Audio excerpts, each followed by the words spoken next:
अगर आपने clear mindset बना लिया कि मुझे जीवन में ये सफलता चाहिए ही चाहिए, आप ज़्यादा एम्बिशियस हो जाएंगे, आप पैशनेट हो जाएंगे, आपके अंदर जुनून भर जाए।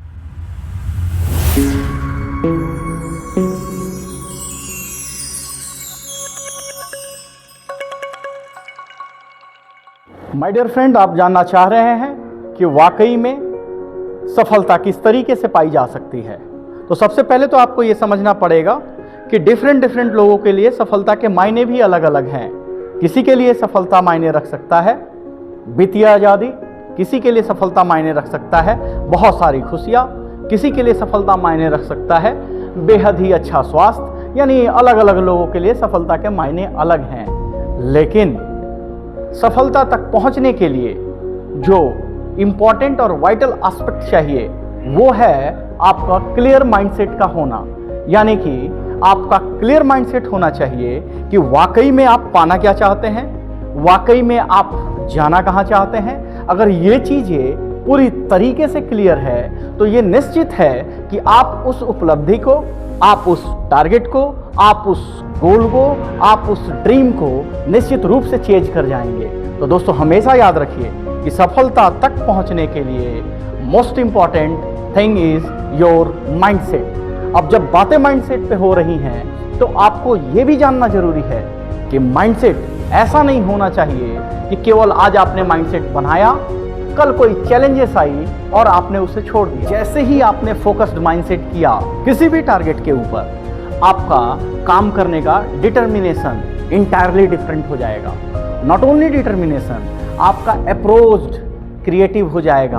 आप उन रास्तों को तलाशने लगेंगे कि किस तरीके से अपनी सफलता को पाया जाए। फॉर एग्जाम्पल, माइंडसेट को समझने के लिए मैं 2 एग्जाम्पल साइट करूंगा। पहला एग्जाम्पल, जहां आप देखेंगे एक सामान्य इंसान दशरथ माझी, जिसने एक माइंडसेट बनाया कि भाई मुझे ये 360 फीट लंबी पहाड़ को तोड़ देनी है, और एक छेनी और हथौड़े को लेके उस 360 फीट पहाड़ को तोड़ देता है।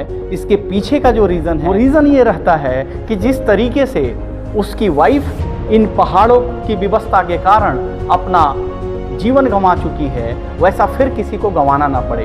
ये डिटर्मिनेशन उसके एक्शंस को पूरी तरीके से ट्रांसफॉर्म कर देते हैं। अब उसके पास कोई भी चुनौती आती है, लेकिन अल्टीमेटली दशरथ माझी उस 360 फीट लंबी पहाड़ को तोड़ के ही मानता है। इसी तरीके से एक महिला हैं जिनका दोनों पैर किसी एक्सीडेंट में कटता है, अरुणिमा सिन्हा, और पैर कट जाने के बाद वो माइंडसेट तैयार करती हैं कि ऊपर वाले ने कुछ बड़ा करने के लिए मेरा पैर शायद छीना है, और वो माइंडसेट ये तैयार करती हैं कि साहब मैं एवरेस्ट फतेह करूंगी। साहब आप देखिए यहाँ कितने सारे लोग हैं जिनके दोनों पैर, दोनों हाथ सलामत हैं, लेकिन वो लोग ये शायद सोच पाते हों कि मैं एवरेस्ट फतेह करूंगा। और एक महिला जिसका दोनों पैर कट जाता है और वो डिसाइड करती है कि मैं एवरेस्ट पे चढ़ूंगी, और पूरी फोकस के साथ वो अपनी ट्रेनिंग को शुरू करती है। एक टाइम आता है कि न केवल एवरेस्ट बल्कि जितनी भी पीक हैं उन सब को वो फतेह करती है। लेकिन आप समझिएगा बिना पैर के। तो उसे किसने प्रेरित किया कि इस काम को कर पाए?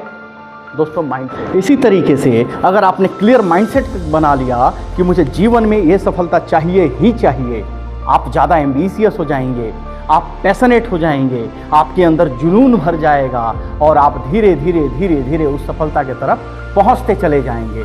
एक समय आएगा जब बीच में आपको चैलेंजेस फेस करने पड़ेंगे, लेकिन उन चैलेंजेस को आप प्रोसेस मानेंगे रिजल्ट तक पहुंचने का, और आप अल्टीमेटली अपने डिज़ायर्ड रिजल्ट को पाकर ही रहेंगे। तो दोस्तों हमेशा ध्यान रखें, mindset is very important for your success. दोस्तों बताना ये चाह रहा हूँ, when you make a firm commitment and put aside all excuses, सिर्फ बाकी रहता है सफलता का आपके पैरों के नीचे आना। जब आप एक्सक्यूजेस को हटा देते हैं, माइंडसेट फर्म हो जाता है, आने वाले समय में आप सफल घोषित हो जाते हैं, और दुनिया आपको सफल लोगों में याद रखती है। जब आप पूरी तरीके से क्लियर रहेंगे कि मुझे ये चाहिए, भले ही दुनिया कितना भी परिहास कर ले आपकी विफलताओं के ऊपर, जब आप चैलेंज को फेस कर रहे हैं, प्रोसेस को फेस कर रहे हैं अपनी सफलता तक जाने के लिए, हो सकता है दुनिया परिहास करेगी कि आप वहाँ तक नहीं पहुँच पाएंगे, लेकिन आपका माइंडसेट अगर फोकस्ड है तो आपको निश्चित रूप से प्रेरित करेगा कि गिर के मत बैठ, हार के मत बैठ, फिर उठ और कोशिश कर और उस सफलता को चेज कर। और जब आप इस प्रोसेस को करते चले जाएंगे, अल्टीमेटली आप उस सफलता को पहुंचेंगे और सफलता आपका आलिंगन करने के लिए तैयार बैठी हुई मिलेगी।